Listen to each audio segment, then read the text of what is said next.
Hello dear students, welcome back to organised knowledge channel. और आज की जो वीडियो है उसमें हम डिस्कस करेंगे chapter 4 carbon and it's compounds. ठीक है, क्लास 10th साइंस का बच्चों आपका ये चैप्टर रहेगा कार्बन एंड इट्स कंपाउंड, जो कि काफ़ी इंपॉर्टेंट चैप्टर है आपके लिए और काफ़ी स्कोरिंग चैप्टर ये आपके लिए रहेगा। सो वीडियो शुरू करने से पहले प्लीज चैनल को सब्सक्राइब कर दीजिए, बेल आइकन को भी प्रेस कर लो ताकि आपको आने वाली वीडियोस की नोटिफिकेशन वो समय से मिल जाए। इस चैप्टर में सबसे इम्पोर्टेंट क्या है कि इसमें इस ईयर के लिए काफ़ी पोर्शन आपका डिलीट कर दिया गया है। तो हम जब चैप्टर करेंगे तो साथ साथ आपको बताएंगे कि कौन से जो टॉपिक हैं वो आपके डिलीट किए गए हैं। ठीक है, so in the last chapter we came to know many compounds of importance to us. हमने लास्ट चैप्टर में पढ़ा था कि जो है बहुत सारे कंपाउंड्स जो है वो बहुत इंपॉर्टेंट है हमारे लिए। In this chapter, we will study about some more interesting compounds and their properties. And also, we shall be learning about carbon, an element which is of immense significance to us in both its elemental form and in the combined form.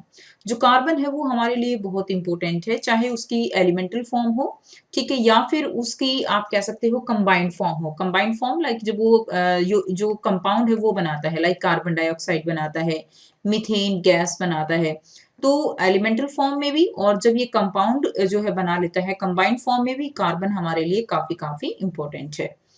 Activity 4.1 दी गई है, make a list of 10 things you have used और consumed.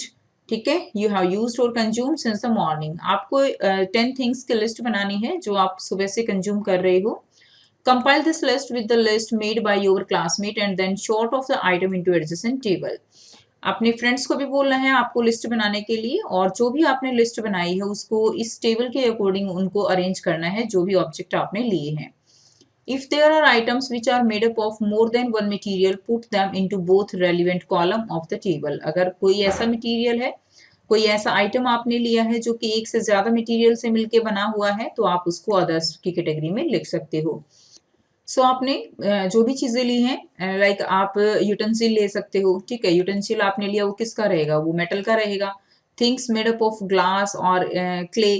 ठीक है, glass और clay जो भी चीजें बनी हुई हैं, लाइक आपने कप ले लिया। ठीक है, अदर्स में मान लीजिए आपने पेपर ले लिया।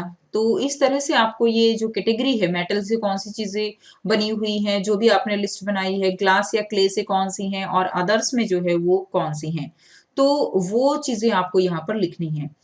Now look at the items that come in the last column of the above table. अब आपको क्या करना है, जो लास्ट कॉलम है, लास्ट कॉलम किसका है, अदर्स का है, तो filled by you your teacher will be able to tell you that most of them are made up of compound of carbon. तो इसमें लास्ट कॉलम में आप देखोगे कि बहुत सारे आइटम जो है वो लास्ट कॉलम में आप एंट्री करोगे, लाइक फूड की एंट्री आप कर सकते हो। ठीक है, इसके अलावा आप जो है क्लोथ्स की एंट्री कर सकते हो। तो ये जो सारी चीजें हैं अदर्स कैटेगरी में, ये सारी किससे मिलके बनी हुई होंगी, ये सारी जो है कार्बन से मिलके बनी हुई होती हैं। Can you think of a method to test this, what would be the product if a compound containing carbon is burned. तो अगर किसी भी चीज को जलाया जाता है, लाइक पेपर है, पेपर कार्बन से मिलके बना हुआ है, तो अगर आप पेपर को जलाते हो तो आपको क्या रिजल्ट मिलेगा, आपको रिजल्ट मिलेगा कि वहां कार्बन डाइऑक्साइड प्रोड्यूस होगी, साथ में हीट प्रोड्यूस होती है।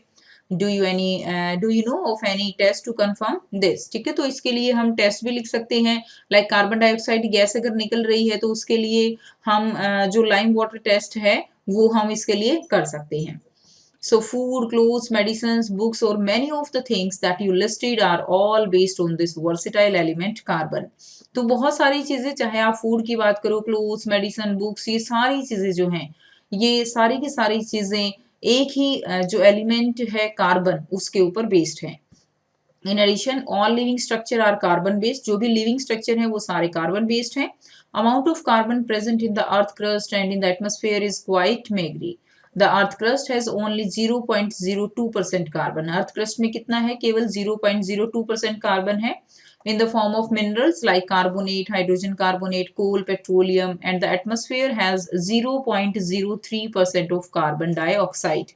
क्लियर, एटमॉस्फेयर में 0.03% क्या है, कार्बन डाइऑक्साइड है, और अर्थ क्रस्ट में केवल 0.02% कार्बन है।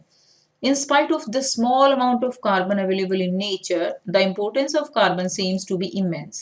इतना कम जो है परसेंटेज है, बट फिर भी जो कार्बन है वो बहुत बहुत ज्यादा आप कह सकते हो कि इम्पोर्टेंट है। आप कार्बन को अगर एक जो लाइफ है उसकी बैकबोन कहोगे तो बिल्कुल गलत नहीं रहेगा, क्योंकि कुछ भी चीजें हम चारों तरफ बहुत सारी चीजें हैं जो हमारी कार्बन से मिलके बनी हुई हैं। In this chapter we will know about the properties of carbon which makes carbon so important to us.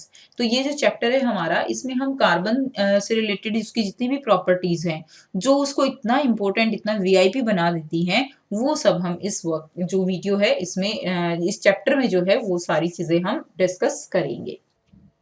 Next हम बात करेंगे बॉन्डिंग इन कार्बन। ठीक है, कि जो कार्बन है उसमें कौन सी बॉन्डिंग है, the covalent bond. So third chapter जो आपने किया था उसमें आपने आयनिक बॉन्ड के बारे में कब पढ़ा था। आयनिक बॉन्ड यानी आयनिक बॉन्ड क्या होता है? आयनिक बॉन्ड यानी जिसके अंदर जो इलेक्ट्रॉन है उनकी कंप्लीट ट्रांसफरेंस होती है। लाइक सोडियम है 281 और क्लोरीन है 287। इसको अपना ऑक्टेट कंप्लीट करने के लिए एक इलेक्ट्रॉन चाहिए, और ये क्या करेगा, अपना ऑक्टेट कंप्लीट करने के लिए एक इलेक्ट्रॉन लूज करेगा, और इस तरह से इसके ऊपर Na पॉजिटिव चार्ज आएगा, इसके ऊपर नेगेटिव चार्ज आएगा। ठीक है, ये सोडियम आयन बनेगा और ये क्लोराइड आयन बनेगा। अब ये जो कंप्लीट ट्रांसफरेंस है इलेक्ट्रॉन की, इसको हम कहते हैं आयनिक। ठीक है, ये क्या बनाएगा, आयनिक कंपाउंड बनाएगा और आयनिक बॉन्ड फॉर्म हो जाएगा।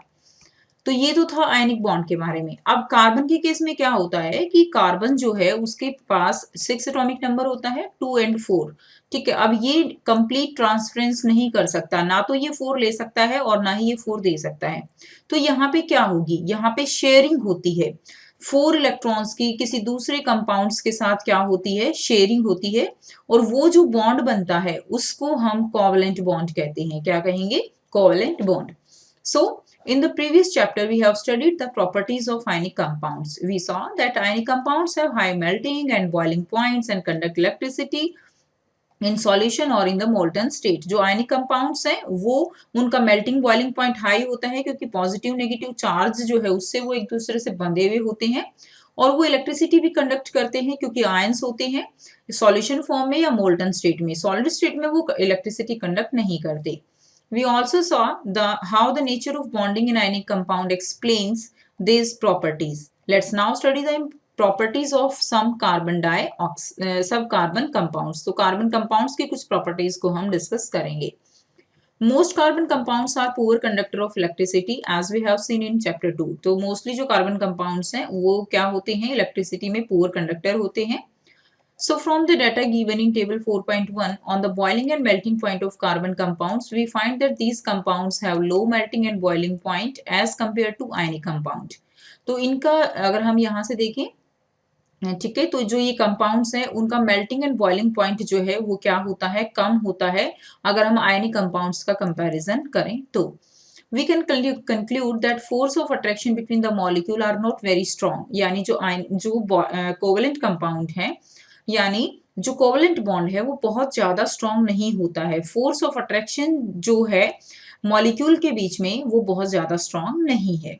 Since these compounds are largely non conductor of electricity, we can conclude that the bonding in these compound does not give rise to any ions. ठीक है, तो इस केसेस में क्या होता है कि आयंस फॉर्मेशन नहीं होती है।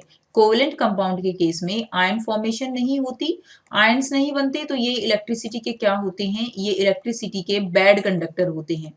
ओके, क्या रहेंगे, ये बैड कंडक्टर रहेंगे। In class 9th, we have learnt about the combining capacity of various elements. Combining capacity of various elements, उसको क्या कहते हैं, उसको हम valency कहते हैं।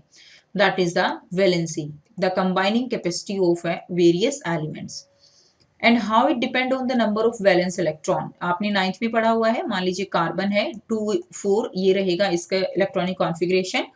इसका अगर आप बोर मॉडल बनाते हो तो देखिए बोर स्ट्रक्चर के केस में क्या रहेगा 2, और ये जो है आउटर मोस्ट शेल में कितने हो जाएंगे 4। तो ये 4 क्या है, ये वैलेंस शेल है। लास्ट की शेल जो होती है उसको हम क्या कहते हैं, वैलेंस शेल। और ये 4 क्या है, these are the valence electron, ये क्या रहेंगे, वैलेंस इलेक्ट्रॉन। और अगर हम बात करते हैं वैलेंसी की, तो वैलेंसी होता है कि ये इसको अपना ऑक्टेट कंप्लीट करने के लिए जितने इलेक्ट्रॉन चाहिए वो इसकी वैलेंसी रहेगी। तो 4 जो है इसकी क्या हो जाएगी, वैलेंसी हो जाएगी। ठीक है, so let's now look at the electronic configuration of carbon. Atomic number 6 रहेगा। डिस्ट्रीब्यूशन कैसे करेंगे, 2 4, that the reactivity of element is explained as their tendency to attain a completely filled outer shell, that is attain noble gas configuration। तो ये चार और लेके share करके किसकी कॉन्फ़िगरेशन ले लेगा, नियॉन की, ठीक है, जो कि एक नोबल गैस है। Elements form ionic compounds achieve this by either gaining or losing electron from the outermost shell. In the case of carbon, it has 4 electrons in its outermost shell and need to gain or lose, ठीक है, यानी इसके outermost shell में कितने electrons हैं, 4 electrons हैं।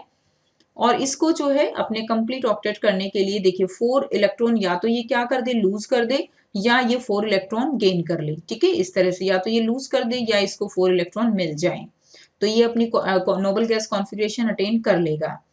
If it were to gain or lose electron, लेकिन अगर ये लूज करता है या गेन करता है, हम बात कर रहे हैं कंप्लीट ट्रांसफरेंस की, ठीक है, यानी कंप्लीटली अगर ये लूज करे या कंप्लीटली 4 इलेक्ट्रॉन किसी से ले ले, शेयरिंग ना करे, तो इसके लिए कैसे डिफिकल्ट है वो देखेंगे।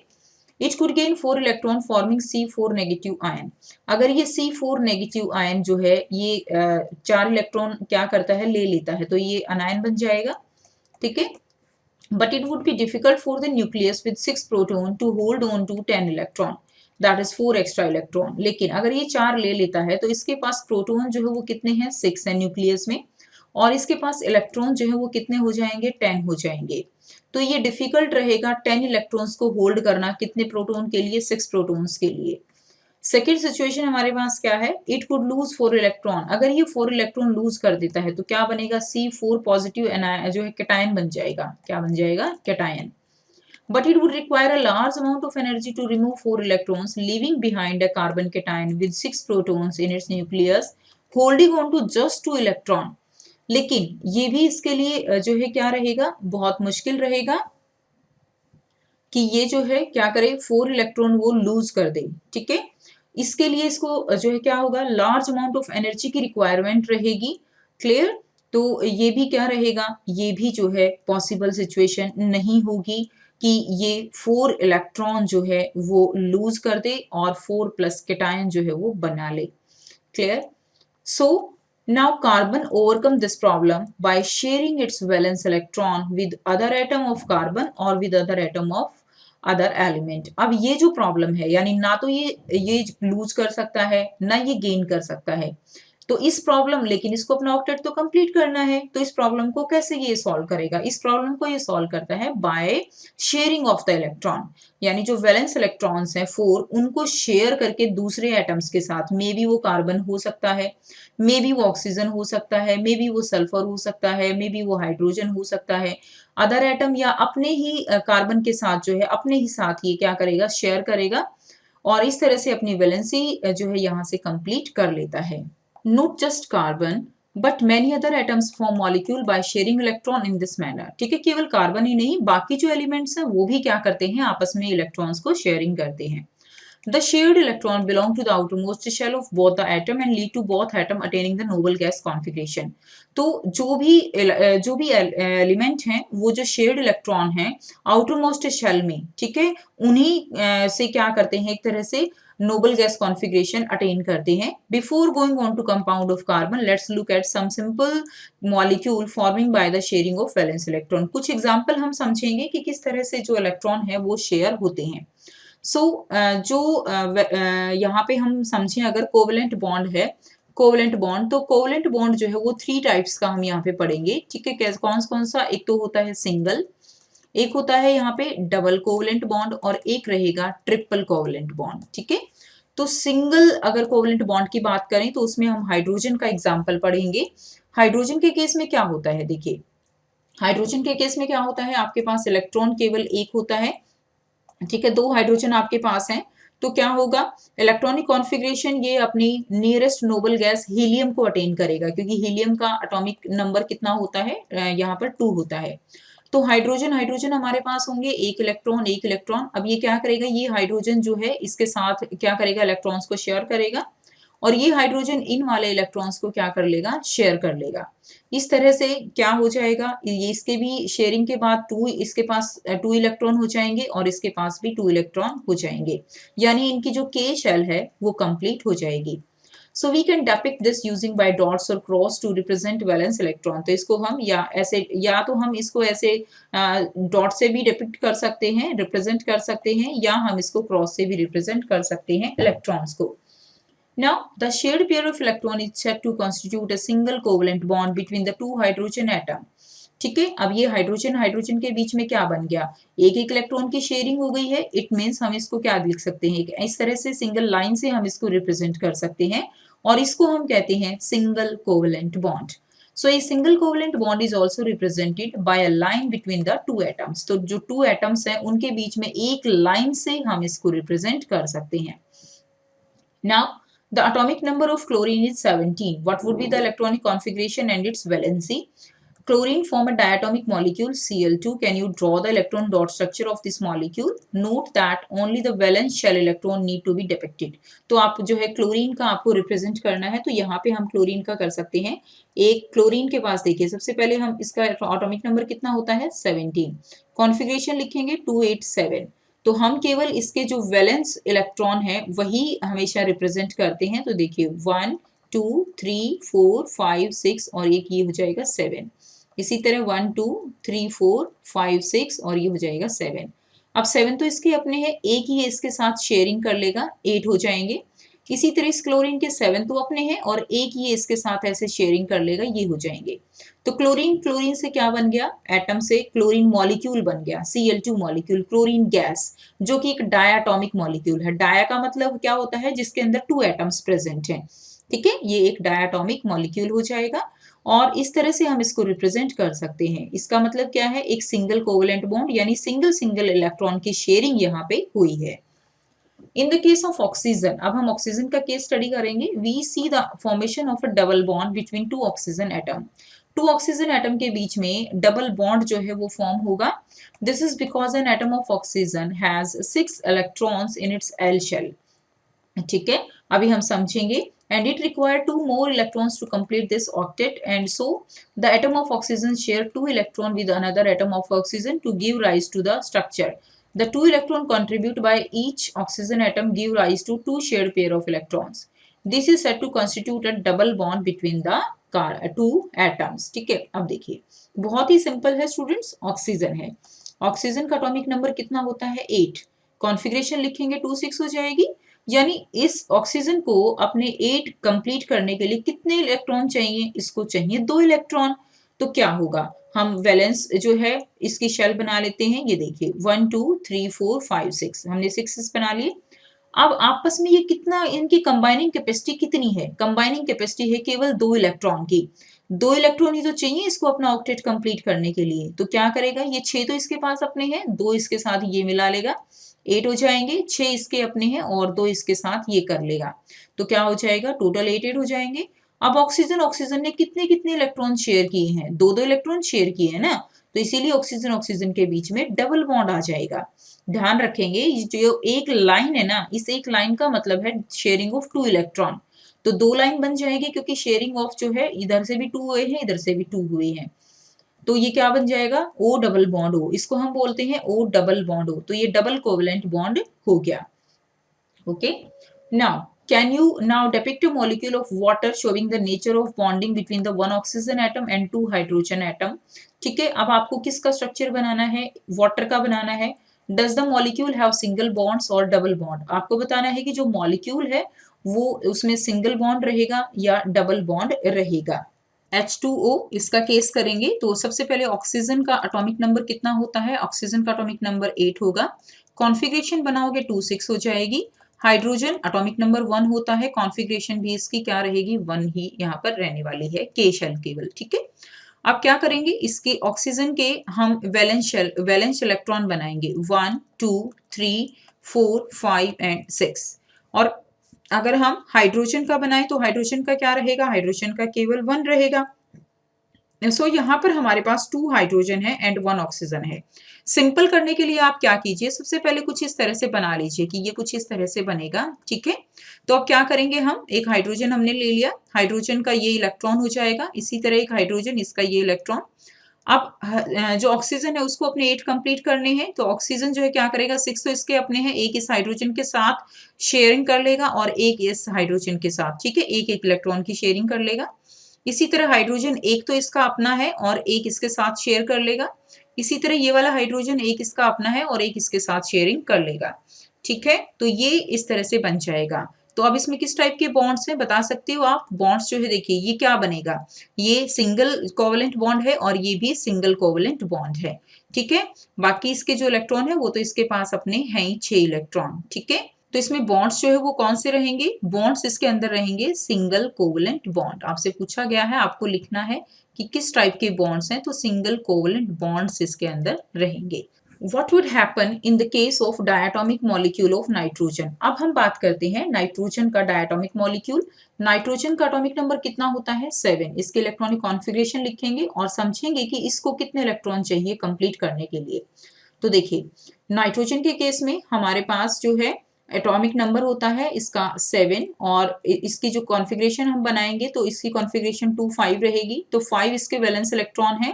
ध्यान दीजिएगा बच्चों, हमें केवल डील वैलेंस इलेक्ट्रॉन के साथ करना है, जो अंदर इलेक्ट्रॉन है उनसे हमें डीलिंग नहीं करनी है।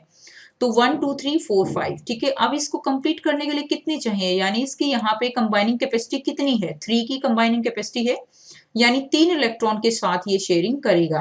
तो 3 इलेक्ट्रॉन हमने इस तरफ लिख लिए और 3 इलेक्ट्रॉन हमने इस तरफ लिख लिए, दोनों नाइट्रोजन के केस में। अब देखिए यहाँ पे इसके पास 5 है तो 3 के साथ ये कंबाइन कर लेगा इस तरह से, और इसके पास अपने 5 है और 3 के साथ ये शेयरिंग कर लेगा। तो इस तरह से क्या बन जाएगा, नाइट्रोजन बन जाएगा। और नाइट्रोजन नाइट्रोजन के केस में बीच में ट्रिपल कोवलेंट बॉन्ड रहेगा। तो ये क्या कैसा रहेगा, ये ट्रिपल कोवलेंट बॉन्ड रहेगा, ठीक है। इस तरह से नाइट्रोजन का केस हो जाएगा। Now a molecule of ammonia has the formula NH3. Can you draw the electron dot structure for this molecule showing how all 4 atoms achieve noble gas configuration?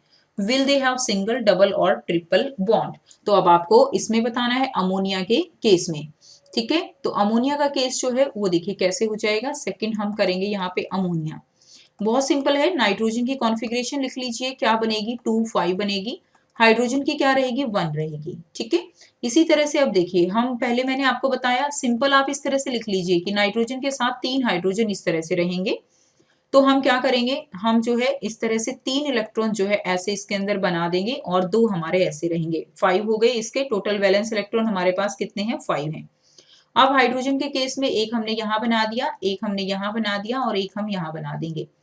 Hydrogen इसके साथ अपने जो इलेक्ट्रॉन है वो configuration helium की complete कर लेगा, ऐसे 2 करके शेयरिंग कर लेगा। बात करें नाइट्रोजन की, तो नाइट्रोजन के 5 तो अपने हैं ही, 5 के साथ साथ ये एक इस हाइड्रोजन के साथ शेयरिंग करेगा, एक इस वाले हाइड्रोजन से और एक इस वाले हाइड्रोजन से।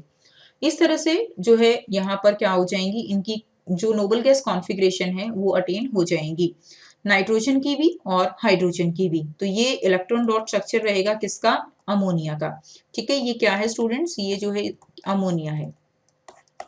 तो सब में क्या है, सिंगल बॉन्ड है, सिंगल कोवलेंट बॉन्ड रहेगा। आपसे पूछा गया है ना कि किस टाइप का बॉन्ड रहेगा, तो इसमें भी आप लिख देंगे कि इसके अंदर भी क्या है, सिंगल कोवलेंट बॉन्ड है। तो यहां से आप लिख देंगे। नेक्स्ट देखिए, नेक्स्ट आपको दिया गया है now let's now take a look on जो है मीथेन, ठीक है। अब मीथेन देखना है which is a compound of carbon, जो कि क्या है, कार्बन का कंपाउंड है, ठीक है। Methane is widely used as fuel, methane को हम एज अ फ्यूल यूज करते हैं। It is major component of biogas, biogas में यानी 75% क्या होती है, मीथेन होता है। And having formula CH4, simplest compound है। अब यहाँ से आपका क्वेश्चन बनता है कि कार्बन जो है वो कार्बन का सिंपलेस्ट कंपाउंड क्या है, तो सिंपलेस्ट कंपाउंड वो क्या है, मीथेन है, जिसका फॉर्मूला क्या रहेगा, फॉर्मूला रहेगा CH4। Hydrogen as you know has a valency of 1 and carbon is tetravalent. Tetravalent का मतलब क्या है कि कार्बन की वैलेंसी कितनी है, कार्बन की वैलेंसी 4 है।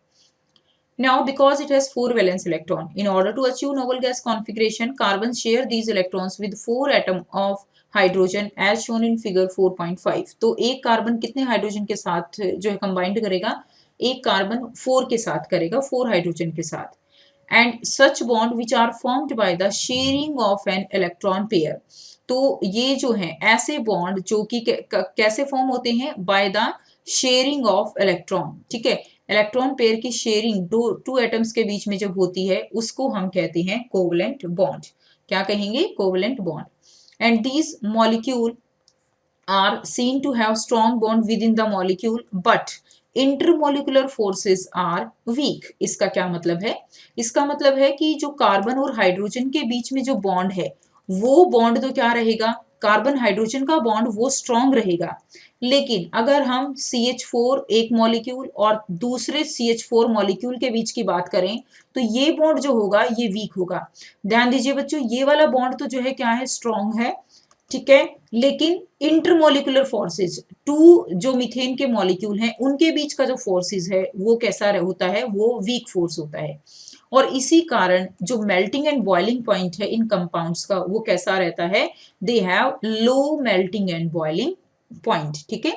तो ये जो है ये जो बॉन्ड है ये इंटरमोलिकुलर फोर्सेस के लिए है और ये जो बॉन्ड है ये इंट्रामोलिकुलर फोर्सेस के लिए है, इंट्रा यानी विद इन, ओके।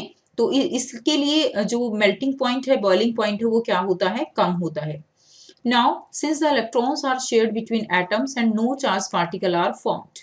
तो अब देखिए इसमें इलेक्ट्रॉन जो है यहाँ पे क्या हो रहे हैं, शेयर हो रहे हैं। तो हमने अभी मीथेन का बात की हमने कि एक एक इलेक्ट्रॉन जो है वो शेयर कर लेंगे हाइड्रोजन के साथ। तो ये इलेक्ट्रॉन डॉट स्ट्रक्चर है किसका, मीथेन का।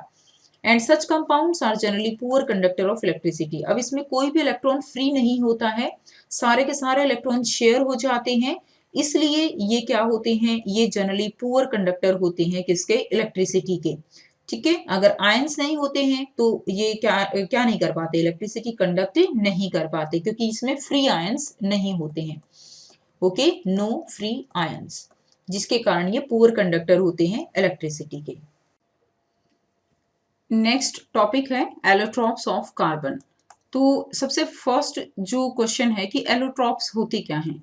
तो कोई भी जो एलिमेंट है उसकी जो डिफरेंट फॉर्म होती हैं उनको हम एलोट्रॉप्स कहते हैं, ठीक है। The element carbon occur in different form in nature. Nature में जो अलग अलग फॉर्म में कोई एलिमेंट जब पाया जाता है तो वो उसकी अलग अलग फॉर्म एलोट्रॉप्स कहलाते हैं with widely varying physical properties. और जो भी एलोट्रॉपिक फॉर्म होंगी उनकी जो फिजिकल प्रॉपर्टीज होती हैं वो डिफरेंट होती हैं। अगर हम कार्बन की बात करें तो both diamond and graphite are formed by carbon atom. तो डायमंड और ग्रेफाइट जो है दोनों ही they are formed by carbon atom, दोनों ही कार्बन एटम से मिलके बने हैं। The difference lies in the manner in which the carbon atom are bonded to one another.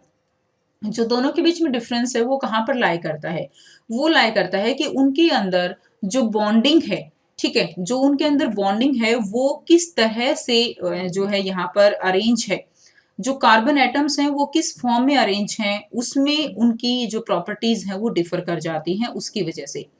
अगर हम डायमंड की बात करें, each carbon atom is bonded to 4 other carbon atom form a rigid 3 dimensional structure, ठीक है। यानी diamond के case में क्या होता है, हर एक कार्बन एटम वो 3 डिफरेंट जो है अलग कार्बन एटम से क्या रहता है, बॉन्डेड रहता है और एक रिजिड 3D स्ट्रक्चर फॉर्म करता है, जैसा कि आप यहाँ पर देख पा रहे हो।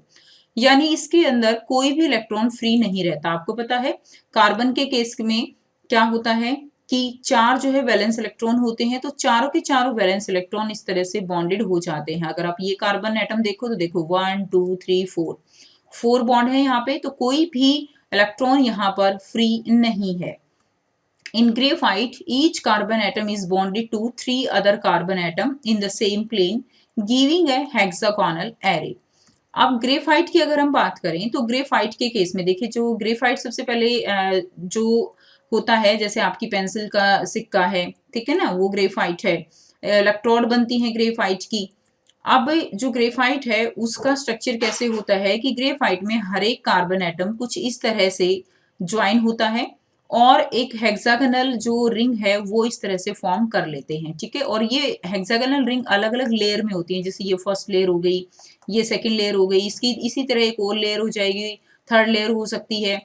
तो ये इस तरह से लेयर में फॉर्म होते हैं और हर एक लेयर के बीच में जो ये फोर्सेस हैं ये वीक वंडरवॉल फोर्सेस होते हैं।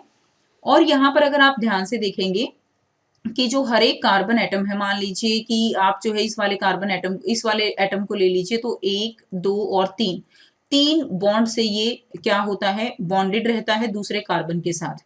अब आपको पता है कार्बन की वैलेंसी 4 होती है, इसके पास 4 वैलेंस इलेक्ट्रॉन है और 3 बॉन्ड बनाने के कारण क्या होता है, कहीं ना कहीं एक इलेक्ट्रॉन जो कार्बन का है ग्रेफाइट के केस में फ्री रहता है, और एक इलेक्ट्रॉन जो फ्री रहता है उसी के कारण इसकी जो प्रॉपर्टीज हैं वो डिफरेंट हो जाती हैं, स्ट्रक्चर डायमंड के केस से बिल्कुल डिफरेंट हो जाती हैं। अब graphite structure is formed by the hexagonal array being placed in layers one above the other. तो इसके अंदर जो लेयर्स हैं वो बन जाती हैं और इसी के कारण ये बहुत ही ज्यादा सॉफ्ट होता है। इसको हम लुब्रिकेंट की तरह यूज करते हैं, क्योंकि ये जो फोर्सेज होता है ना इसके बीच में, वंडरवाल फोर्सेज, ये वीक फोर्सेज होता है जो आसानी से टूट जाता है, जिसकी वजह से इसको हम लुब्रिकेंट की तरह यूज करते हैं। Now these two different structures result in diamond and graphite having very different physical properties and even their chemical properties are the same. Chemical properties दोनों की सेम रहेंगी। फिजिकल प्रॉपर्टीज के बारे में बात करें तो डायमंड जो है वो बैड कंडक्टर है इलेक्ट्रिसिटी का, क्योंकि इसके अंदर कोई फ्री इलेक्ट्रॉन नहीं है। ग्रेफाइट जो है वो गुड कंडक्टर है इलेक्ट्रिसिटी का, ठीक है। And diamond is the hardest substance known while graphite is smooth and slippery. Diamond जो है वो हार्डेस्ट है और ग्रेफाइट जो है वो कैसा है, स्मूथ एंड स्लिपरी है। Graphite is also a very good conductor of electricity. Graphite जो है वो गुड कंडक्टर है इलेक्ट्रिसिटी का, unlike other non-metals that you studied in the previous chapter. Diamond can be synthesized by subjecting pure carbon to high pressure and temperature. Diamond को हम synthesize भी कर सकते हैं, जो प्योर कार्बन है उसको बहुत ज्यादा हाई प्रेशर और टेम्परेचर से जब उसको सब्जेक्ट किया जाता है, यानी उसके ऊपर अप्लाई किया जाता है, तो डायमंड फॉर्म हो सकता है। The synthetic diamond are small. जो सिंथेटिक डायमंड बनाए जाते हैं वो स्मॉल होते हैं, but are otherwise indistinguishable from a natural diamond. लेकिन इनको हम नेचुरल डायमंड से एकदम बिल्कुल अलग पहचान नहीं सकते हैं। तीसरा जो फॉर्म है that is the fullerenes form another class of carbon allotrope. तो ये जो है क्या है, फुलरेन्स है। The first one to be identified was C60 which has carbon atom arranged in the shape of football. तो ये जो है C60 कार्बन का बकमिनिस्टर फुलरेन, उसके द्वारा जो है बकमिनिस्टर जो आर्किटेक्ट हैं, यूएस आर्किटेक्ट बकमिनिस्टर फुलर, उन्होंने ये डिजाइन किया था और उन्हीं के नाम पे ये स्ट्रक्चर जो है वो दिया गया है। तो ये एक फुटबॉल की शेप का हो जाता है, जैसे फुटबॉल के अंदर पेंटागोनल और हेक्सागोनल स्ट्रक्चर होते हैं, इसके अंदर भी आप देख सकते हो ये पेंटागोनल स्ट्रक्चर है और यहाँ से ये देख सकते हो आप ये हेक्सागोनल स्ट्रक्चर है। तो इस तरह से इसमें पेंटागोन और हेक्सागोन बन जाते हैं। Since this look like the geodesic dome designed by the US architect Buckminster Fuller, तो उसकी तरह ये बिल्कुल दिखता है जियोडेसिक डोम की तरह, जो कि बकमिनिस्टर फुलर द्वारा जो आर्किटेक्ट थे उनके द्वारा जो है ये डिजाइन किया गया था जियोडेसिक डोम। इसीलिए इसका नाम क्या दिया गया, दैट वाज नेम्ड फुलरेन। इसीलिए इसका नाम जो है वो फुलरेन दिया गया, ठीक है। उसके बाद नेक्स्ट देखिए, आपको यहाँ पे ब्लू बॉक्स क्वेश्चंस दिए गए हैं, ठीक है। इनको हम एक साथ जो है डिस्कस करेंगे, ब्लू बॉक्स क्वेश्चन को और एक्सरसाइज क्वेश्चंस को। आगे हम पढ़ते हैं versatile nature of carbon. Versatile nature of carbon का मतलब क्या है, वर्सेटाइल का मतलब क्या है, यहाँ पे वर्सेटाइल का मतलब है कि बहुत ज्यादा ये एक तरह से कार्बन कंपाउंड्स फॉर्म करता है। क्यों? So we have seen the formation of covalent bonds by the sharing of electron in various elements and compounds. हमने देखा कि बहुत सारे कोवलेंट बॉन्ड जो है शेयरिंग ऑफ इलेक्ट्रॉन से फॉर्म किए जाते हैं। We have also seen the structure of simple carbon compounds methane. हमने देखा किस तरह से कार्बन जो है वो सिंपल कंपाउंड फॉर्म करता है, methane. In the beginning of the chapter we saw how many things we use contain carbon, in fact we ourselves are made up of carbon compounds. हमने कहा था कि जो कार्बन है वो हम लाइफ के बैकबोन कहें तो बिल्कुल गलत नहीं होगा, क्योंकि हमारी जो बॉडी है वो भी कार्बन की है, प्लांट्स कार्बन है, क्लोथ्स कार्बन है, फूड कार्बन है, ठीक है। The numbers of carbon compounds whose formula are known to chemist was recently estimated to be in millions. यानी इतने सारे कार्बन कंपाउंड्स हैं कि बहुत ज्यादा। The outnumbers by a large margin the compounds formed by all the other elements put together. Why is that? This property is seen in carbon and no other element. तो ऐसी कौन सी property है जो carbon को इस काबिल बनाती है कि वो इतने सारे कंपाउंड फॉर्म करता है, जबकि दूसरे एलिमेंट्स में ये प्रॉपर्टी नहीं है। The nature of the covalent bond enable carbon to form a large number of compound. Two factors हैं जो कि इसके नेचर को कैसा बनाते हैं, वर्सेटाइल बनाते हैं, यानी सबके जो मोस्टली जो अदर एटम्स है उनके साथ ये बॉन्डिंग कर सकता है।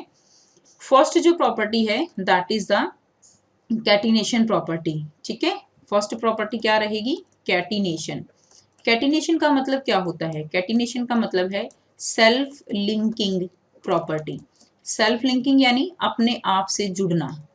Carbon has the unique ability to form bonds with other atom of carbon giving rise to large molecule. Carbon के अंदर बहुत ही यूनिक एबिलिटी है बॉन्ड्स फॉर्म करने की दूसरे कार्बन एटम के साथ, जिससे कि जो कि बहुत बड़े बड़े मॉलिक्यूल फॉर्म करता है, and this property is known as catenation. These compounds may have long chain of carbon, branch chain of carbon and even carbon atom arranged in rings. इसके अंदर बहुत लंबे लंबे जो है कार्बन की चेन जो है वो बन जाती हैं। दे मे बी इस तरह से ब्रांच भी हो सकती हैं, ऐसे जो है रिंग भी हो सकती हैं। कार्बन एटम में be linked by single, double और ट्रिपल बॉन्ड। अब कार्बन में सिंगल बॉन्ड भी हो सकता है, डबल भी हो सकता है और ट्रिपल बॉन्ड भी फॉर्म हो सकता है। Compound of carbon which are linked by a single bond between the carbon atom are called saturated compound. Compound of carbon having double or triple bond between their carbon atom are called unsaturated compounds. So, carbon के बीच में अगर single bond है तो उसको हम क्या कहते हैं? उसको हम सैचुरेटेड कंपाउंड कहेंगे। अगर डबल और ट्रिपल बॉन्ड है तो उनको हम अनसैचुरेटेड कार्बन कहेंगे, जिनको हम अभी थोड़ा और डिटेल में आगे पढ़ेंगे। No other element exhibit the property of catenation to the extent seen in carbon compounds. तो कोई भी एलिमेंट ऐसा नहीं है जिसमें इतने एक्सटेंट तक जो कैटिनेशन प्रॉपर्टी है वो दिखाई दे जितनी की कार्बन में होती है। Silicon form compounds with hydrogen which have chains up to 7 or 8 atom. Silicon जो है वो अभी उसमें भी कैटिनेशन प्रॉपर्टी होती है, लेकिन 7 और 8 एटम्स के लगभग। But these compounds are very reactive, लेकिन ये बहुत रिएक्टिव होते हैं। The carbon carbon bond is very strong and hence stable. तो कार्बन कार्बन का जो बॉन्ड है ये बहुत ज्यादा स्ट्रॉन्ग बॉन्ड है और स्टेबल होता है, जिसकी वजह से ये बहुत सारे कंपाउंड्स फॉर्म कर सकता है। And this gives the large number of compounds with many carbon atom link to each other. Next जो प्रॉपर्टी है दैट इज टेट्रावैलेंसी। ठीक है, सेकंड प्रॉपर्टी क्या रहेगी? सेकंड प्रॉपर्टी रहेगी टेट्रावैलेंसी। टेट्रावैलेंसी का मतलब क्या है कि ये इसके अंदर कैपेबिलिटी है 4 बॉन्ड्स फॉर्म करने की। Since carbon has a valency of 4, it is capable of bonding with 4 other atom of carbon and atom of some other element, monovalent element. यानी कार्बन जो है वो उसके अंदर टेट्रावेलेंट नेचर है, उसका 4 बॉन्ड फॉर्म कर सकता है। तो ये 4 बॉन्ड जो है सेम एलिमेंट के साथ भी हो सकते हैं और ये अदर एलिमेंट के साथ भी हो सकते हैं। तो इसीलिए कार्बन बहुत ज्यादा जो है क्या फॉर्म करता है? कंपाउंड फॉर्म करता है। Compound of carbon are formed with oxygen, hydrogen, nitrogen, sulphur, chlorine and many other element, giving rise to compounds with specific properties which depend on the elements other than carbon present in the molecule. तो ये sulphur, chlorine, nitrogen in सब के साथ bond form करता है जो कि depend करते हैं कि उनकी वैलेंसी कितनी है। ठीक है, जैसे कार्बन डाइऑक्साइड है तो ऑक्सीजन की 2 वैलेंसी है तो ये 2 ऑक्सीजन के साथ कंबाइंड कर जाता है। हाइड्रोजन की 1 है तो ये 4 हाइड्रोजन के साथ कंबाइंड कर जाता है। तो ये डिपेंड करता है। Again the bonds that carbon form with most other element are very strong, making these compounds exceptionally stable. जो कार्बन है वो अदर एलिमेंट्स के साथ जब कंपाउंड फॉर्म करता है तो ये जो है कंपाउंड बहुत ज्यादा स्टेबल होते हैं। One reason for the formation of strong bond by carbon is its small size. और एक मेन रीजन क्या है जिसके कारण ये स्ट्रॉन्ग और स्टेबल बॉन्ड फॉर्म करता है, वो है कार्बन का small size. This enable the nucleus to hold on the shared pair of electron strongly. देखिए कार्बन का स्मॉल साइज है तो क्या होता है कि इसके जो लास्ट के जो वैलेंस इलेक्ट्रॉन है इनको ये एक तरह से क्या करता है, न्यूक्लियस की तरफ जो है खींच के रखता है। ठीक है, मतलब कि क्या है कि स्मॉल साइज के कारण न्यूक्लियस जो इलेक्ट्रॉन है उनको अपनी तरफ क्या करता है, खींच के रखता है, जिसकी वजह से जो बॉन्ड है वो स्ट्रॉन्ग हो जाते हैं। The bond formed by element having bigger atom are much weaker. जबकि जो दूसरे एलिमेंट हैं जिनका साइज बड़ा होता है तो उनके बॉन्ड क्या हो जाते हैं, वीक हो जाते हैं, क्योंकि साइज बड़ा होने के कारण न्यूक्लियस का जो अट्रैक्शन है इलेक्ट्रॉन्स के ऊपर, वैलेंस इलेक्ट्रॉन्स के ऊपर, वो कम हो जाता है, जिसकी वजह से जो बॉन्ड है वो कैसा हो जाता है, वीक हो जाता है। यानी अगर हम बात करें यहाँ पे कि मेन कौन सी प्रॉपर्टी है, तो सबसे फर्स्ट प्रॉपर्टी क्या होगी वर्सेटाइल नेचर की, दैट इज कैटिनेशन। ठीक है, कैटिनेशन प्रॉपर्टी है। सेकंड हम बात करें तो वो क्या है, टेट्रावेलेंट नेचर है। टेट्रावेलेंट नेचर और तीसरा उसका जो है क्या रहेगा, स्मॉल साइज। तो ये तीन प्रॉपर्टी हैं जिसकी वजह से जो कार्बन है that form large number of compounds, large number of compounds जो हैं वो फॉर्म होते हैं। Next is organic compounds. The two characteristic features seen in carbon, that is tetravalency and catenation. तो इन दो प्रॉपर्टीज से क्या है कि कार्बन जो है वो बहुत large number of compounds form करता है। And many have the same non carbon atom और group of atom attach to different carbon chain. तो कार्बन चेन के साथ जो है क्या अटैच होते हैं, दूसरे हेट्रो एटम भी अटैच होते हैं, लाइक ऑक्सीजन है, नाइट्रोजन है। And these compounds were initially extracted from natural substances, and it was thought that these carbon compounds or organic compounds could only be formed within a living system. सबसे पहले ये जो organic compounds थे ये किससे मिले थे, ये सारे नेचुरल सब्सटेंसेस से मिले थे, लाइक कोल है, पेट्रोलियम है, उनसे मिले थे, उनसे ये एक्सट्रैक्ट किए गए थे। तो इसीलिए ये माना गया कि जो ऑर्गेनिक कंपाउंड्स हैं वो केवल जो लिविंग सिस्टम है उन्हीं से फॉर्म हो सकते हैं। That is, it was postulated that a vital force was necessary for their synthesis. यानी कि जो ऑर्गेनिक कंपाउंड्स हैं उनको बनाने के लिए एक वाइटल फोर्स चाहिए, यानी एक जो कुदरती नेचर है, ठीक है, जिस तरह का उसके अंदर जो कंडीशंस है, इस तरह की कंडीशंस जो है इसमें चाहिए, वाइटल फोर्स चाहिए। लेकिन ये चीज गलत साबित कर दी गई by the Friedrich volar. Friedrich volar ने इसको डिस्प्रूव किया, और कैसे किया, 1828 में उन्होंने यूरिया बनाया अमोनियम साइनेट से, और इस तरह से उन्होंने बताया कि ऐसा जरूरी नहीं है कि ऑर्गेनिक कंपाउंड केवल लिविंग सिस्टम से ही बन सकते हैं, ठीक है। और यूरिया क्या है, यूरिया एक ऑर्गेनिक कंपाउंड है।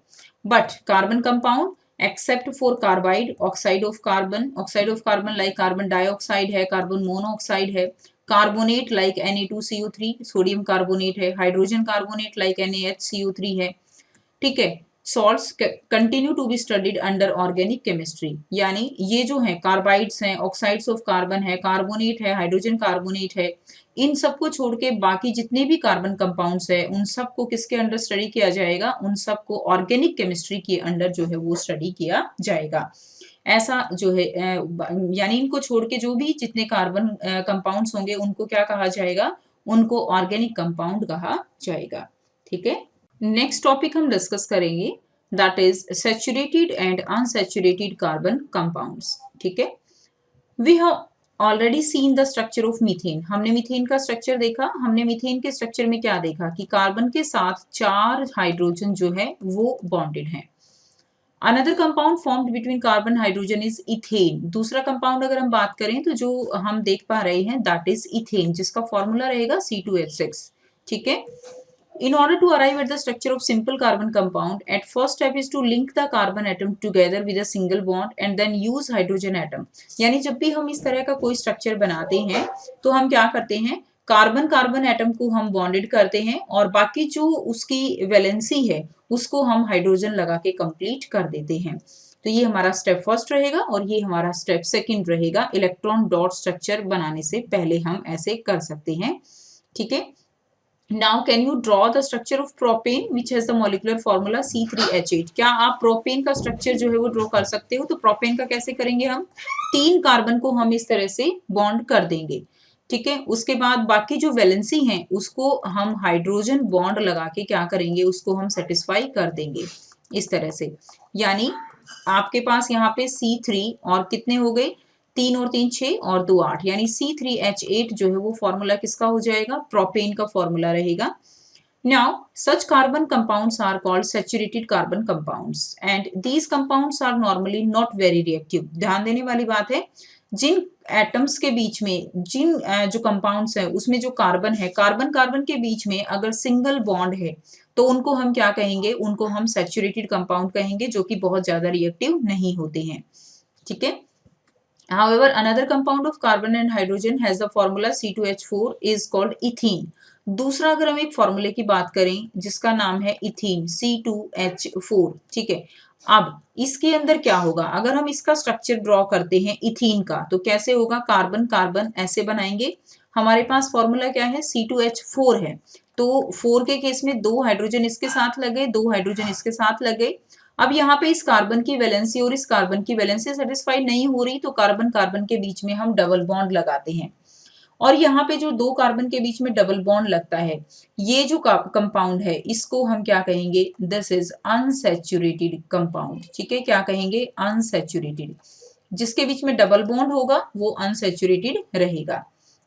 Now the electron dot structure for ethene, ethene के लिए इलेक्ट्रॉन डॉट स्ट्रक्चर क्या रहेगा, बहुत सिंपल है, कार्बन कार्बन के बीच में डबल बॉन्ड है, एक हाइड्रोजन एक हाइड्रोजन, हाइड्रोजन हाइड्रोजन। अब आप क्या कर सकते हो, यहाँ पे दो जो बॉन्ड है वो बनाने हैं, तो दो कार्बन हमें क्या करने पड़ेंगे, शेयर करवाने हैं, और एक एक कार्बन यहाँ हाइड्रोजन के साथ जो है यहाँ पे शेयरिंग हो जाएगी। तो इस तरह से क्या बन जाएगा, ये C2H4। अब देखिए ये कार्बन है 1 2 3 4 5 6 7 8, तो 8 कार्बन जो है, ये 8 इलेक्ट्रॉन इसके हो गए और 8 इलेक्ट्रॉन जो है इस तरह से इसके हो जाएंगे। तो ये बन गया C2H4 का क्या है, ये इलेक्ट्रॉन डॉट स्ट्रक्चर है, जिसको हम क्या कहते हैं, ethene. Now yet another compound of hydrogen and carbon has the formula C2H2। हम बात करें C2H2, यानी ये क्या है, ये इथाइन है। इसके अंदर क्या रहेगा, कार्बन कार्बन के बीच में ट्रिपल बॉन्ड रहेगा। ठीक है, ट्रिपल बॉन्ड, तो इसके बीच में ट्रिपल बॉन्ड रहेगा, जिसकी वजह से ये भी क्या है, इट्स ऑल्सो अनसैचुरेटेड कंपाउंड। अगर आप इसका इलेक्ट्रॉन डॉट स्ट्रक्चर बनाते हैं तो बहुत ही इजी है, कार्बन कार्बन के बीच में ट्रिपल बॉन्ड रहेगा, एक एक हाइड्रोजन यहाँ रहेगा। ठीक है, हाइड्रोजन यहाँ से इस तरह से अपने जो बॉन्डिंग है वो कंप्लीट कर लेगा, और इस तरह से 6 और 2 8, और इसके भी क्या हो जाएंगे, 6 और 2 क्या हो जाएंगे, टोटल 8 हो जाएंगे। ठीक है, इस तरह से ये कंप्लीट कर लेगा, यानी आप ऐसे इलेक्ट्रॉन डॉट स्ट्रक्चर बना सकते हो। अब यहाँ से कुछ इंपॉर्टेंट पॉइंट्स हैं जो आपको याद करनी है। सो देखिए, जनरल फॉर्मूला अगर हम बात करें किसका, जनरल फॉर्मूला है एल्केन का, तो वो रहेगा CnH2n+2। क्लियर, और ये कैसा है, ये अनसैचुरेटेड है। कैसा रहेगा स्टूडेंट्स, ये अनसैचुरेटेड होगा। CnH2n, यहाँ पे n की वैल्यू 1 2 3 आप कुछ भी रख सकते हो। तो यहाँ पे अगर हम वैल्यू 1 रखते हैं तो पहला कंपाउंड हमारे पास क्या आता है, CH4 आता है। अगर हम n की वैल्यू 2 रखेंगे तो C2H6 आएगा। और जब हम इनको लिखते हैं तो इसमें पीछे क्या आता है, पीछे हम एन का यूज करते हैं, लाइक ये क्या हो गया, ये मिथेन हो जाएगा, मिथेन। हम इसमें कुछ वर्ड रूट भी लिखते हैं। वर्ड रूट का मतलब क्या है कि अगर कार्बन कंपाउंड 1 है तो उसके लिए हम मिथ लिखते हैं, अगर कार्बन का नंबर 2 है तो उसके लिए हम इथ लिखते हैं, अगर कार्बन 3 है तो उसके लिए हम प्रॉप लिखेंगे, अगर कार्बन 4 है तो उसके लिए हम ब्यूट लिखेंगे, अगर कार्बन 5 है तो उसके लिए हम पेंट लिखेंगे, कार्बन 6 है तो उसके लिए हम हेक्स लिखेंगे, कार्बन 7 है तो उसके लिए हम हेप्ट लिखेंगे। अगर कार्बन कार्बन के बीच में सिंगल बॉन्ड है तो वो एल्केन कैटेगरी में होगा, और उसके लिए फॉर्मूला हम लिख सकते हैं CnH2n+2। अगर कार्बन कार्बन के बीच में डबल बॉन्ड है तो फॉर्मूला उसका रहेगा CnH2n, यानी CnH2n। ठीक है, क्योंकि यहाँ पर क्या हो जाएगा, कार्बन कार्बन के बीच में डबल बॉन्ड, यानी देखिए जैसे कि C2H4। अब ये क्या है, ये इथीन है। ठीक है, इथ तो यहाँ पे नंबर 2 कार्बन है तो हम इथ लगाते हैं, और कार्बन कार्बन के बीच में डबल बॉन्ड है इसलिए हम इन लगाते हैं, तो ये क्या बन जाता है, इथीन। तीसरा हम बात करें तो एल्काइन, एल्काइन CnH2n-2। फॉर्मूला क्या रहेगा, CnH2n-2। इस केस में मान लीजिए n की वैल्यू हम 2 रखते हैं, तो 2 × 2 - 2, तो क्या हो जाएगा, C2H2। ठीक है, तो कार्बन कार्बन के बीच में ट्रिपल बॉन्ड रहेगा, और एक हाइड्रोजन यहाँ लगेगा और एक हाइड्रोजन यहाँ लग जाएगा, तो ये क्या बन गया, ये इथ आइन बन गया।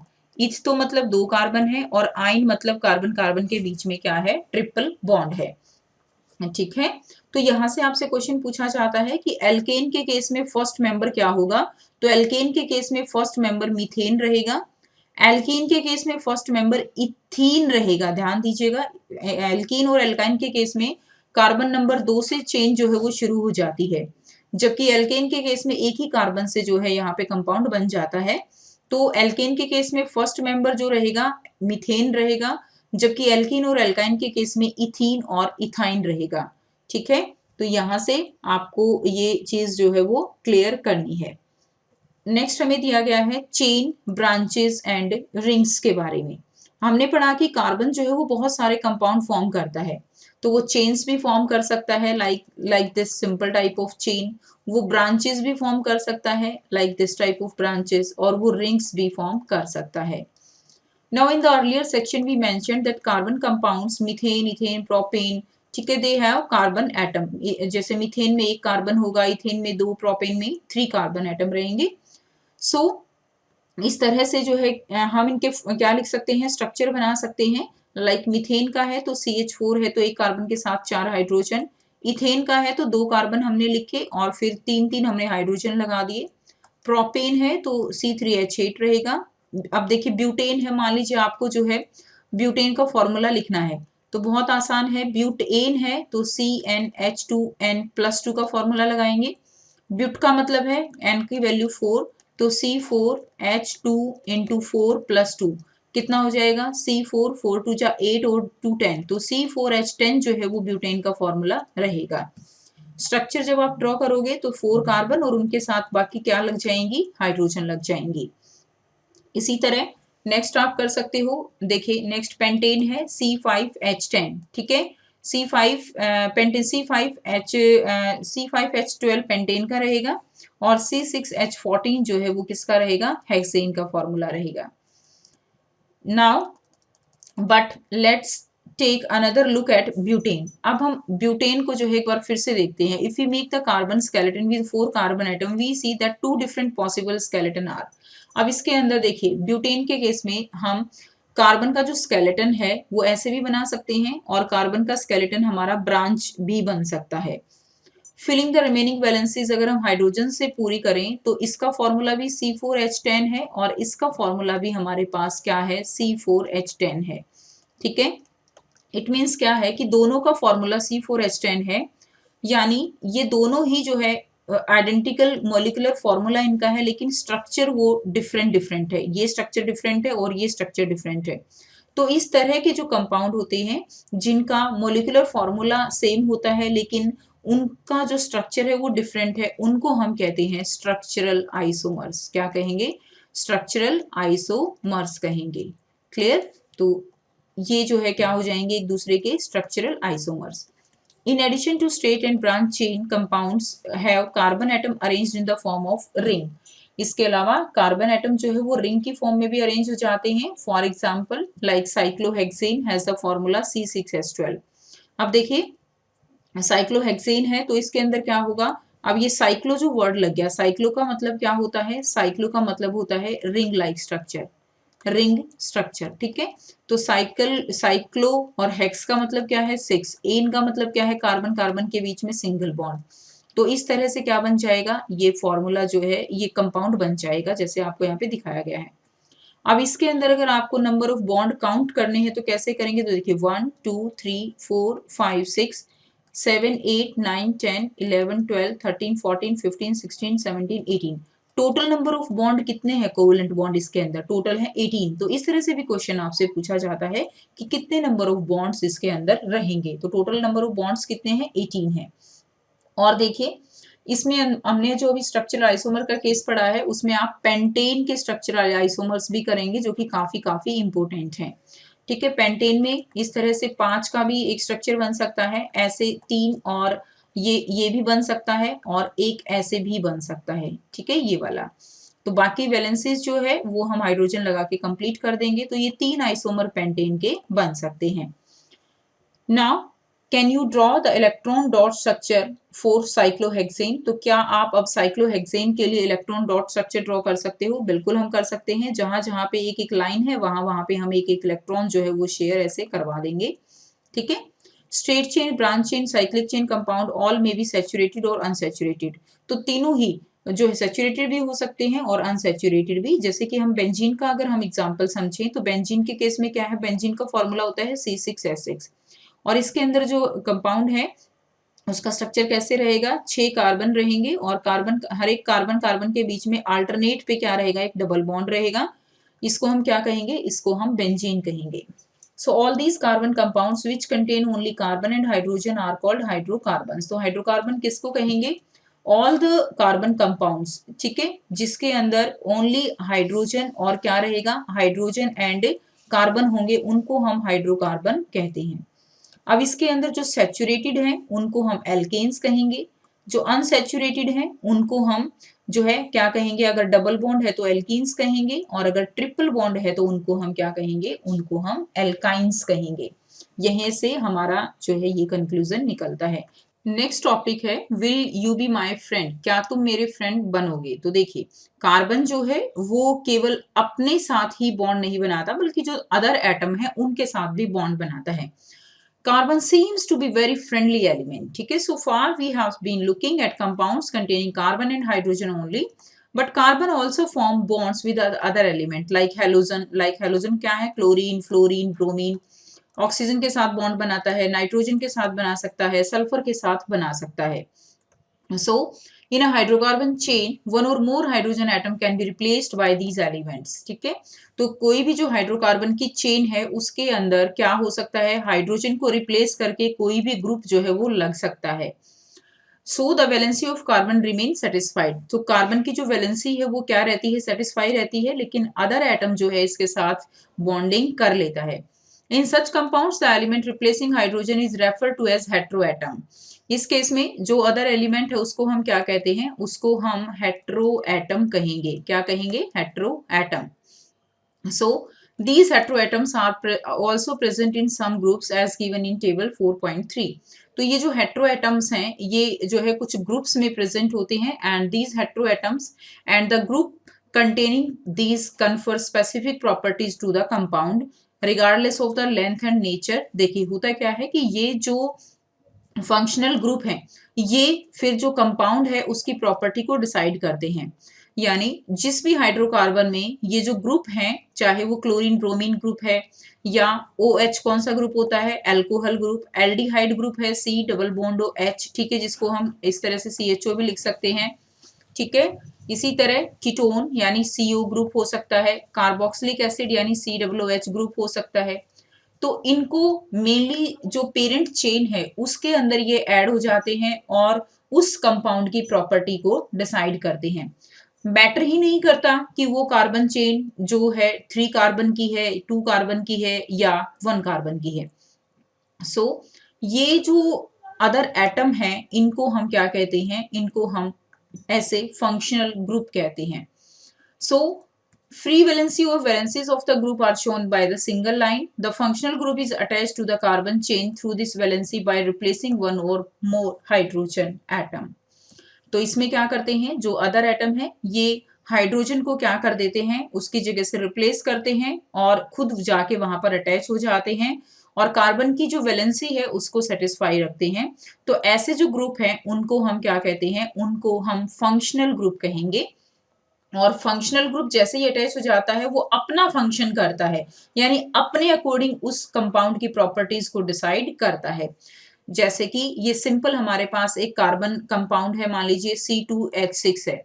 अब यहाँ पे एक हाइड्रोजन को रिप्लेस करके हम लगा देते हैं C2H5OH। अब इसकी प्रॉपर्टी और इसकी प्रॉपर्टी दोनों ही बिल्कुल डिफरेंट है। ये अल्कोहल हो जाएगा, ठीक है, ये अल्कोहल की प्रॉपर्टी हो जाएंगी इसकी, और इसकी सिंपल हाइड्रोकार्बन की प्रॉपर्टी रहेगी। तो आपको जस्ट यहाँ पे केवल सिंपल जो है ये ग्रुप्स के नाम याद रखने हैं कि अल्कोहल OH ग्रुप होता है, एल्डिहाइड CHO ग्रुप होता है जिसको हम इस तरह से लिख सकते हैं, ketone C double bond O group होता है जो हमेशा 2 कार्बन कार्बन के बीच में रहेगा, कभी भी जो एंड है चेन की उस पे कभी भी कीटोन ग्रुप नहीं लगता। नेक्स्ट कार्बोक्सिलिक एसिड, ठीक है, COOH ग्रुप रहेगा, C डबल बॉन्ड OH हम इसको इस तरह से लिख सकते हैं। तो ये क्या है, these are the functional groups. Next and last topic of this chapter that is homologous series. क्या होती है homologous series? You have seen that carbon atoms can be linked together to form chain of varying length। ठीक है, carbon carbon जो है वो combined होते हैं और एक लॉन्ग चेन फॉर्म करते हैं। The chains can be branched also, ये चेन ब्रांच फॉर्म में भी हो सकती हैं। And in addition, hydrogen and other atom they can combine with the carbon chain, and hydrogen they can be replaced by any one of the functional group that we saw above। हमने अभी देखा। जो इसके अंदर functional group add होता है like alcohol है, वो उस कार्बन कंपाउंड की क्या डिसाइड करता है, उसकी प्रॉपर्टीज डिसाइड करता है, जो कि लेंथ कितनी है उस चीज पे मैटर नहीं करता। ये हम ऑलरेडी पढ़ चुके हैं। For example chemical properties like ये जो है क्या है, ये मिथेनॉल है, ठीक है। एक कार्बन है तो उसके लिए हमने मिथ का यूज किया। कार्बन कार्बन के बीच में सिंगल बॉन्ड के लिए हम एन का यूज करेंगे और पीछे ओल जो है वो क्या हो जाएगा, ग्रुप हो जाएगा। ये इथेनॉल है, ये प्रोपेनॉल है और ये ब्यूटेनॉल है। These all are very similar, सभी की केमिकल प्रॉपर्टीज सिमिलर हैं। तो ये जो सीरीज बनी है कंपाउंड्स की जिसमें सेम फंक्शनल ग्रुप जो है वो है that substitute for hydrogen in a carbon chain is called a homologous series. यानी हम यहां से डेफिनेशन देख सकते हैं, such a series of compounds in which the same functional group substitute for hydrogen in a carbon chain, ठीक है। यानी एक चेन के अंदर जो हाइड्रोजन को रिप्लेस करेगा every time that will be the same functional group. Like अगर हम एग्जांपल देखें, देखिए CH3OH है, नेक्स्ट टाइम C2H5OH है, देन C3H7OH है। यानी हर बार हाइड्रोजन को कौन रिप्लेस कर रहा है, यहाँ पे एल्कोहल ग्रुप जो है हर बार जो हाइड्रोजन है उसको यहाँ पे रिप्लेस कर रहा है। नाउ ये जो सीरीज होती है, ये जैसे सीरीज बन गई that is a homologous series. इसको हम क्या कहेंगे, इसको हम होमोलोगस सीरीज कहेंगे। Now let's look at the homologous series that we saw earlier in table 4.2। We look at the formula of successive compounds. जैसे अगर हम दो कंपाउंड्स के बीच में डिफरेंस देखें, ये भी एक होमोलोगस सीरीज हो सकती है सिंपल एल्केन की। CH4 है, C2H6 है, C3H8 है। तो अगर आप इसमें देखें तो इसमें कितने का डिफरेंस है, they differ by unit CH2। अब इन दोनों के बीच में अगर हम देखें तो ये भी कितने से डिफर कर रहे हैं, अगेन CH2 से डिफर कर रहे हैं, ठीक है। Now what is the molecular formula of molecular mass of this CH2। Carbon का कितना होता है 12 और हाइड्रोजन 2 है तो कितना हो गया 14U। यानी हर एक जो स्पीसीज है यहाँ पर एक होमोलोगस सीरीज में वो यूनिट CH2 से डिफर कर रहा है और 14U मोलिकुलर मास जो है दोनों के बीच में क्या आ रहा है, डिफरेंस आ रहा है, ठीक है। Similarly take the homologous series of alkenes. कोई भी होमोलोगस सीरीज आप ले सकते हो, एल्केन की ले सकते हो, एल्कीन की ले सकते हो, एल्कोहल की ले सकते हो, ठीक है। First member of ethene which we have already come across in section, what is the formula for ethene. First member क्या रहेगा, C2H4। ये फर्स्ट मेंबर है जो एल्कीन सीरीज है उसका। द सक्सीडिंग मेंबर, बाकी मेंबर क्या हो जाएंगे, C3H6 हो जाएगा, C4H8 हो जाएगा, ठीक है, C5H10 हो जाएगा। अगर आप ध्यान से देखोगे तो हर एक मेंबर जो है वो डिफर कर रहा है by CH2 unit. Now do you see any relation between the number of carbon and hydrogen atom in these compounds. क्या आपको कोई रिलेशन नजर आ रहा है। The general formula for alkene can be written as, alkene के लिए CnH2n हम लिख सकते हैं, एल्केन के लिए CnH2n+2 लिख सकते हैं, एल्काइन के लिए CnH2n-2 लिखेंगे।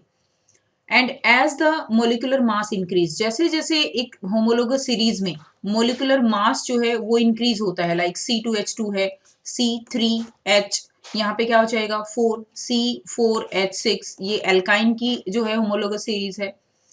तो जैसे जैसे इसके अंदर जो मोलिकुलर मास है नीचे वो इंक्रीज होता है एक होमोलोगस सीरीज में, वैसे वैसे उसका melting point and boiling point भी क्या होगा, इंक्रीज होगा। इनकी केमिकल प्रॉपर्टीज बिल्कुल सेम रहेंगी। अगर हम बात करें केमिकल प्रॉपर्टीज की तो वो बिल्कुल सेम रहेंगी, बट जो फिजिकल प्रॉपर्टीज हैं वो क्या हो जाएंगी, physical properties they get change.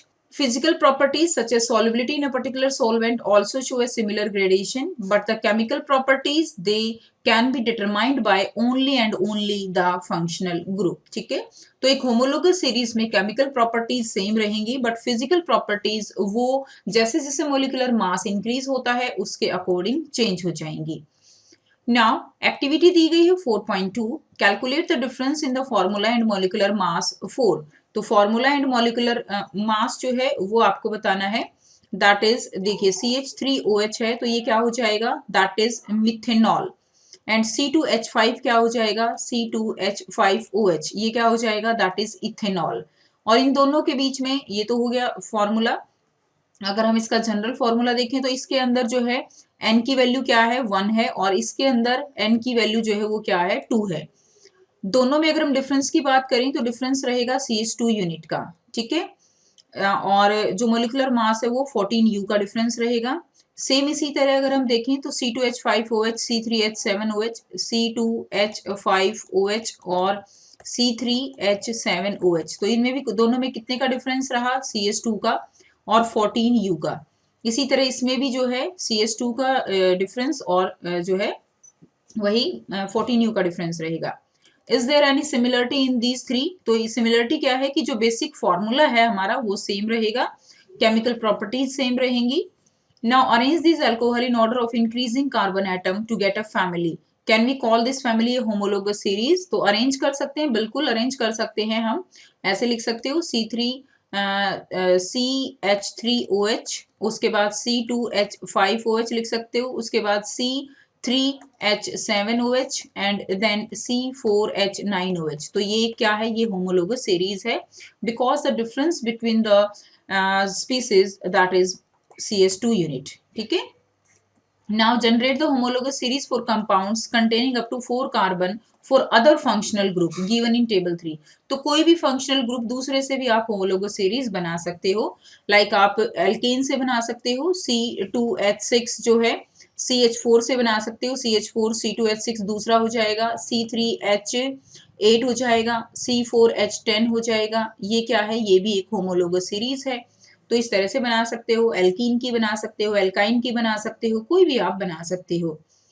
Clear. उसके बाद नेक्स्ट जो आपको टॉपिक दिया गया है that is nomenclature of carbon compound. तो यहाँ से आपका जो सिलेबस है वो डिलीटेड है इस साल के लिए, ठीक है। इससे पहले होमोलोगस सीरीज तक आपको कंप्लीट करना है। बाकी जो आपको दिया गया है नोमेनक्लेचर है, बाकी जो प्रॉपर्टीज हैं देखिए, ठीक है, केमिकल प्रॉपर्टीज हैं लाइक इथेनॉल की प्रॉपर्टीज हैं, एसिटिक एसिड की प्रॉपर्टीज हैं, कार्बन कंपाउंड्स की केमिकल प्रॉपर्टीज हैं, ये आपके सिलेबस में इंक्लूडेड नहीं है। तो आपको अप टू होमोलोगस सीरीज यहाँ तक करना है। ओके। नाउ हम इसके जो ब्लू बॉक्सेस क्वेश्चंस हैं और साथ में जो एक्सरसाइज क्वेश्चंस हैं जो भी इतने पोर्शन में इंक्लूडेड हैं उन सबको हम डिस्कस करेंगे। Now we will discuss blue boxes questions and exercise questions chapter 4 carbon and its compounds. ठीक है। So देखिए क्वेश्चन फर्स्ट क्या है, what would be the electron dot structure of carbon dioxide which has the formula CO2। तो carbon dioxide का electron dot structure हमें draw करना है। तो मैंने आपको बताया था कार्बन डाइऑक्साइड, कार्बन जो है 2,4 इसका कॉन्फ़िगरेशन रहेगा एंड ऑक्सीजन का रहेगा 2,6, यानी ऑक्सीजन को ऑक्टेट कंप्लीट करने के लिए कितने इलेक्ट्रॉन चाहिए, 2 इलेक्ट्रॉन रिक्वायर्ड हैं और कार्बन जो है वो क्या करेगा, शेयरिंग करेगा। तो इस तरह से स्ट्रक्चर जो है वो कुछ इस तरह से बनता है। इसी तरह से इसी स्ट्रक्चर के बेस पे हम इलेक्ट्रॉन डॉट स्ट्रक्चर ड्रॉ कर सकते हैं। लाइक कार्बन है, कार्बन के पास कितने इलेक्ट्रॉन होंगे, यहाँ पे 4 इलेक्ट्रॉन रहेंगे। ऑक्सीजन के पास कितने इलेक्ट्रॉन होते हैं, वैलेंस इलेक्ट्रॉन 6 रहेंगे, तो 2 जो है ये आपके यहाँ पर रहेंगे। इसी तरह ऑक्सीजन 2 इलेक्ट्रॉन एंड बाकी वैलेंस इलेक्ट्रॉन हम शो कर सकते हैं। तो यहाँ से देखिए ये 6 इसके हैं, ठीक है, 1 2 3 4 एंड 5 6 और 2 जो है कार्बन के रहेंगे। इसी तरह से ये इसके साथ ऐसे शेयरिंग हो जाएगी और कार्बन के अगर हम देखेंगे तो 4 तो इसके अपने हैं, 2 इस ऑक्सीजन के और 2 इस ऑक्सीजन के। तो इस तरह से हम इलेक्ट्रॉन डॉट स्ट्रक्चर इसका बनाएंगे। नेक्स्ट देखिए सेकंड क्वेश्चन दिया गया है, what would be the electron dot structure of a molecule of sulfur which is made up of 8 atom of sulfur। The 8 atom of sulfur are joined together in the form of a ring। तो इस तरह से electron dot structure हम बना सकते हैं sulphur का। ऐसे स्ट्रक्चर भी शो कर सकते हैं और एक जो है इस तरह से भी कर सकते हैं। S8 मॉलिक्यूल जो है फॉर्म, 8 एटम्स मिलके एक मॉलिक्यूल फॉर्म करता है सल्फर का। तो हम इस तरह से क्या करेंगे, 8 एटम जो है वो लिख लेंगे, ठीक है, ऐसे। और उसके बाद हम शो कर सकते हैं अब सल्फर में कितने होते हैं, सल्फर में होते हैं 6। अब ऐसे है तो एक इधर लिख लीजिए और एक इस तरफ लिख लीजिए। अब इसी तरह एक इस तरफ लिख लीजिए, एक इस तरफ, और बाकी 4 जो है आप ऐसे दिखा सकते हैं। मैं इनको डिफरेंट करके दिखा रही हूँ, जो शेयरिंग होगी वो आप यहाँ पे देख सकते हो। क्लियर। ऐसे ये 4 तो हमारे जो है क्या रहेंगे, 6 वैलेंस इलेक्ट्रॉन है लेकिन शेयरिंग में हमारे 2 ही रहेंगे, ठीक है। तो ये हो जाएगा एक यहाँ पे एक यहाँ पे, ऐसे। तो ऐसे हम जो है केवल एक में करके देखेंगे, बाकी आपको यहाँ पे दिया हुआ है। अब देखिए ये सल्फर है, इसके 6 तो अपने हैं, तो एक जो है ये इसके साथ शेयरिंग कर लेगा और एक इसके साथ शेयरिंग कर लेगा। ये तो इसका अपना है, एक इसके साथ कर लेगा ऐसे। और इसी तरह इस वाले सल्फर के ये देखिए इसके साथ कर लेगा एक और एक इसके साथ कर लेगा, तो इस तरह से इसके क्या हो जाएंगे 8 हो जाएंगे, इसके भी 8 हो जाएंगे और हर एक के जो है क्या रहेंगे 8 रहेंगे। इस तरह से इलेक्ट्रॉन डॉट स्ट्रक्चर आप बना देंगे। नेक्स्ट क्वेश्चन देखिए, how many structural isomers can you draw for pentane. Pentane के लिए आप कितने स्ट्रक्चरल आइसोमर्स जो है वो ड्रॉ कर सकते हो, वो आपको यहाँ पर बताना है। तो पेंटेन का स्ट्रक्चर क्या होगा, बहुत सिंपल है, CnH2n+2 फॉर्मूला लगा दीजिए। पेंट का मतलब n का जो वैल्यू है वो कितना रहेगा 5, तो C5H12 जो है इसका फॉर्मूला बन जाएगा, ये पेंटेन का हो गया। तो अगर हम स्केलेटन स्ट्रक्चर की बात करें तो ये एक इस तरह से सिंपल जो है चेन स्ट्रक्चर बनेगा, जिसको हम एन पेंटेन कह सकते हैं, एन पेंटेन। ये जो है हमारा स्ट्रक्चर बनेगा दूसरा, ठीक है। इसके अंदर 4 मेन जो कार्बन चेन है वो 4 कार्बन रहेंगे और सेकंड कार्बन पे हम क्या लगा देंगे, एक ग्रुप लगा सकते हैं। तो इसका फॉर्मूला भी क्या रहेगा, C5H12 रहेगा। और ये जो स्ट्रक्चर है आपका, इसको हम आइसोपेंटेन का नाम दे सकते हैं, ये कॉमन नेम है, ठीक है। आईयूपैक नेम नहीं है ये, तो जो है ये क्या है, आइसोपेंटेन। और इसमें अगर आप इसको आईयूपैक नाम देना चाहते हो तो 1 2 3 4 ऐसे नंबरिंग कर लेते हैं। अब 2 पे क्या है, अब आपके में नोमेनक्लेचर नहीं है, इसलिए हम ज्यादा डिटेल में नहीं कर सकते। तो देखिए 2 पे ये ग्रुप जो है ना, ये मिथाइल ग्रुप होता है। अब 2 नंबर कार्बन पे ये ग्रुप लगा हुआ है मिथाइल, तो इसका नाम क्या हो जाएगा, 2 मिथाइल, ठीक है। और यहाँ पे 4 कार्बन की चेन है, तो क्या रहेगा 2 मिथाइल ब्यूटेन, 2 मिथाइल ब्यूटेन। तो ये जो है इसका आईयूपैक नेम रहेगा। उसके बाद अगला है नियोपेंटेन, नियोपेंटेन, जिसके अंदर हमने क्या किया, 3 जो है इस तरह से कार्बन की चेन बना ली और सेकंड कार्बन पे हमने एक एक ग्रुप जो है वो लगा दिया, ठीक। तो इसका नाम क्या रहेगा, नियोपेंटेन। और साथ में अगर आप इसका नाम देना चाहते हो तो क्या हो जाएगा, 2 डाई। अब 2 ग्रुप हैं तो di methyl propane, di methyl propane, 2 लगे हुए ना, 2 डाई मिथाइल प्रोपेन, ये इसका आईयूपैक जो है नेम हो जाएगा। नेक्स्ट देखिए, सेकेंड क्वेश्चन है, what are the 2 properties of carbon which lead to huge number of carbon compounds we see around us. 2 properties carbon की कौन सी हैं जिनसे बहुत huge number carbon compounds form होते हैं। सो आंसर लिख देंगे, मेन फर्स्ट है catenation which is ability to form bonds with other atom of carbon, उसको क्या कहते हैं, सेल्फ लिंकिंग प्रॉपर्टी है ये, that is the catenation. Second है टेट्रावेलेंसी, टेट्रावेलेंसी यानी इसकी वैलेंसी कितनी होती है 4, so with the valency of 4 carbon is capable of bonding with 4 other atom. तो टेट्रावेलेंट नेचर है इसका, यानी जो है इसके पास शेयरिंग के लिए 4 इलेक्ट्रॉन है, ये प्रॉपर्टी रहेगी। क्वेश्चन थर्ड है, what will be the formula and electron dot structure of cyclopentane. अब देखिए साइक्लोपेंटेन है तो इसके लिए फॉर्मूला हम CnH2n लगा सकते हैं, एल्कीन का फॉर्मूला, ठीक है, क्योंकि साइक्लो है, एक बॉन्ड कम हो जाता है, तो CnH2n लगा देंगे। तो यहाँ पे C5H10 जो है इसका क्या रहेगा, फॉर्मूला रहेगा साइक्लोपेंटेन का। इलेक्ट्रॉन डॉट बनाना बहुत इजी है, 1 2 3 4 हो जाएंगे और यहाँ पे 10 हाइड्रोजन है, तो हर एक कार्बन के साथ 2 हाइड्रोजन बॉन्ड बना लेंगे इस तरह से, ठीक है, ये बॉन्ड बन गया। और एक कार्बन जो है वो कैसे बनाएगा, 4 इसके अपने हैं, 2 हाइड्रोजन इसके हो जाएगा, एक इस कार्बन के साथ और एक जो है यहाँ से जो है ये एक जो है इस कार्बन के साथ भी ये फॉर्म कर लेगा। देखिए ये कार्बन जो है ये ऐसे एक तो इसके साथ फॉर्म करेगा और एक जो है ये इस वाले को लेके और ऐसे बॉन्ड बना लेगा, ठीक है। इस तरह से इसकी वैलेंसी कंप्लीट हो जाती है। तो इस तरह से आप इसका इलेक्ट्रॉन डॉट स्ट्रक्चर ड्रॉ कर सकते हो सभी एटम्स के साथ। उसके बाद नेक्स्ट देखिए, क्वेश्चन नंबर 4 है, आपको दिया गया है, draw the structure of the following compound. Ethanoic acid है, ब्रोमोपेंटेन है, ब्यूटेनॉन है, हेक्सेनल है। So are structural isomers possible for bromopentane. तो इथेनोइक एसिड करना है, तो इथ का मतलब क्या है, यहाँ पे 2 कार्बन, तो हमने 2 कार्बन लगा दिए। ओइक एसिड है, ओइक एसिड किसके लिए यूज करते हैं हम, कार्बोक्सिलिक एसिड के लिए, तो C डबल बॉन्ड OH, हमने ये ग्रुप यहाँ पे लगा दिया। और बाकी जो इसकी जो वैलेंसी है वो हम हाइड्रोजन लगा के सेटिस्फाई कर देंगे। उसके बाद नेक्स्ट है ब्रोमोपेंटेन। तो देखिए